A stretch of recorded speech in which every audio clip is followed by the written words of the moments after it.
And our final coach this morning, the head coach of the Coastal Carolina Chanticleers, Joe Moglia. Good morning, Coach. Morning, Mark. Hope you're doing well. If you can open up and give us a summary of how preseason camp went, talk about any new starters that may have emerged since we last met at Media Day, and then talk about Saturday's opponent, the Citadel.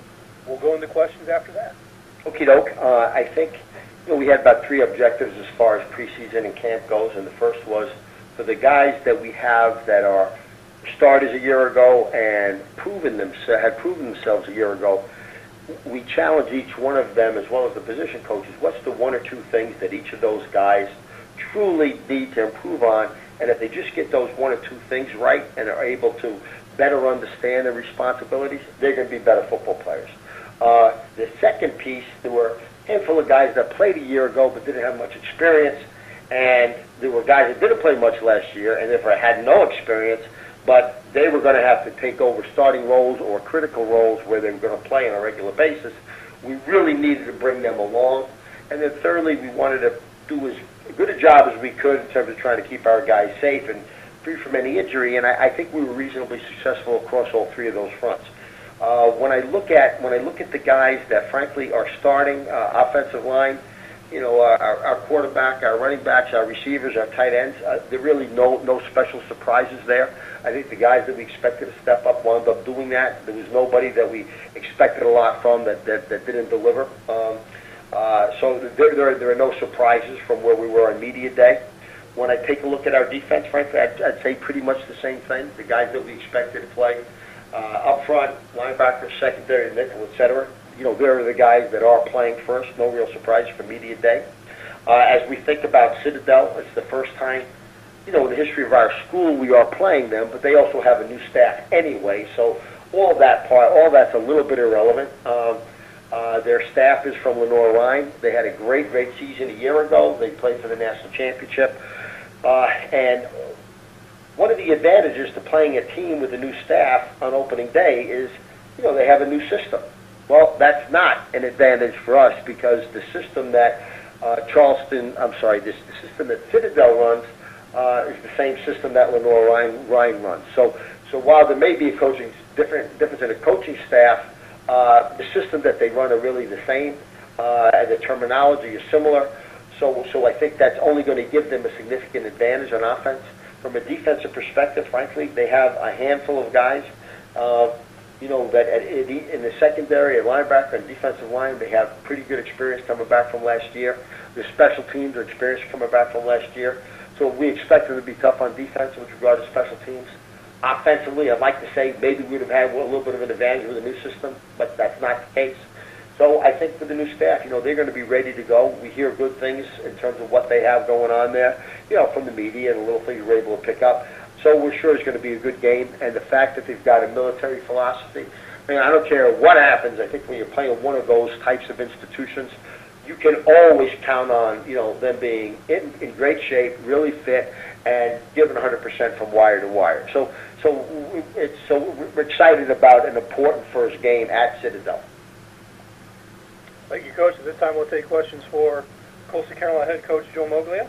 To ask a question, please press *1 on your phone at any time, or click the Q&A link near the top of your browser and click raise hand if you joined us via the web. Questions for head coach Joe Moglia.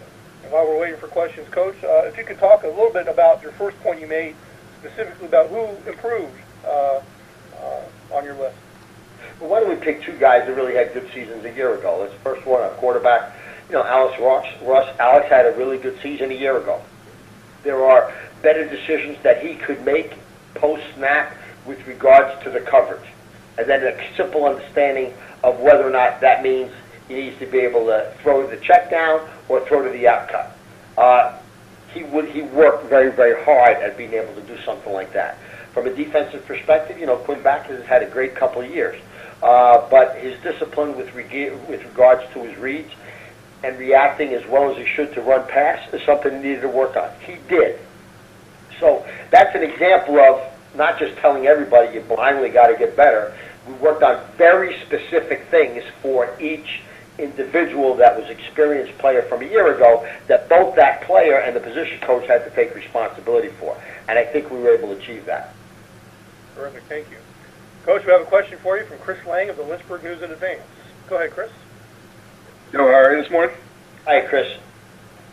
You guys kind of rose into the top 10 of the FCS polls last season. It was kind of a slow, steady building process, but opening the year in that position, how does that kind of change having those external expectations?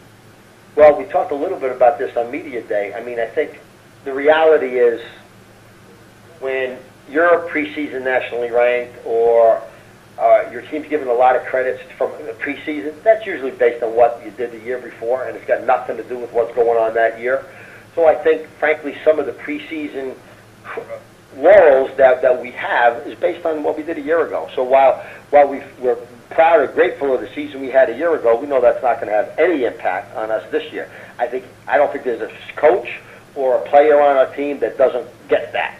On the other side of it, if you want to use it for motivation, which frankly we really don't, we don't think we need to, then we're the ones with a target on our back. Everybody wants to be coming after us. There's going to be a big game for everybody. But the reality, I don't think that makes a lot of sense either.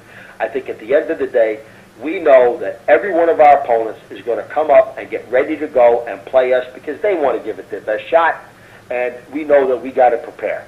We know we got to do that. So other than the original announcements, and we enjoyed that for that day, I think that's over with, and the whole objective is, whether or not we're successful this Saturday is going to be a function of how well they have prepared and how well we prepare, and then what happens on game day, not anything else. All right, thank you. Hey, Chris. Thank you, Chris. And we still have time for a few more questions for Coach Moglia. Again, star 1 on your phone to ask a question, or click the Q&A link near the top of your browser. Final questions for head coach Joe Moglia.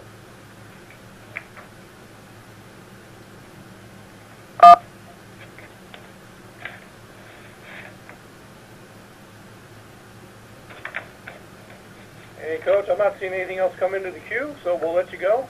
All right, Mark, I appreciate it. Thanks very much. Good luck to everybody this season, guys. Thanks. Good luck to you Saturday, and we'll talk to you next week. Thank you. All right. And that will conclude this week's football teleconference. My thanks to all the media and coaches joining us. Playback of this call will be available on BigSouthSports.com later this afternoon.